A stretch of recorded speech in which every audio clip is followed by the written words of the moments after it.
एक बात बताइए मुझे, कोई इलेक्ट्रॉनिक गैजेट्स लेता है जैसे फ़ोन हो गया, फ्रिज हो गया, टीवी हो गया, तो सबसे पहले क्या करते हैं हम? उसके मैनुअल्स चेक करते हैं, उसके फीचर्स, उसके functions. Why? Just because so we get the maximum best output of that product, right? वैसे 84 लाख योनि में से इस बार हमें ईश्वर ने मनुष्य जीवन दिया है। महामूल्य मनुष्य तन मिला है, जिसका मैनुअल भगवान स्वयं हमारे लिए छोड़ कर गए। मतलब वो दुनिया के सबसे बड़े क्रिएटर, सबसे बेस्ट कंटेंट हमारे लिए छोड़कर गए, पर हम नहीं पढ़ते। क्यों? क्योंकि हमारे समाज में शायद ये भ्रम फैला दिया गया है कि भक्ति, ग्रंथ, पुराण ये सब तो 50-60 के बाद का विषय है। नहीं, अगर आप मनुष्य हो, आप किसी भी उम्र के हो, आपकी मदर टंग कोई भी, आप कहीं भी रहते हो, आपको श्रीमद् भगवद गीता समझ लेनी चाहिए। और अगर आप यंग हो तो सूनर द बेटर। क्यों?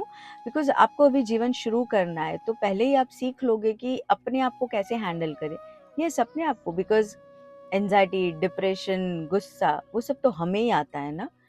तो कैसे हम परिस्थितियों को हैंडल करें, आसपास के लोगों को समझे, वातावरण को समझे, कैसे सारे सारे कार्य पूर्ण करें और हमेशा आनंदित रहे, सब ड्यूटीज निभाए, सब कुछ हमें भगवान इसमें सिखा कर गए हैं।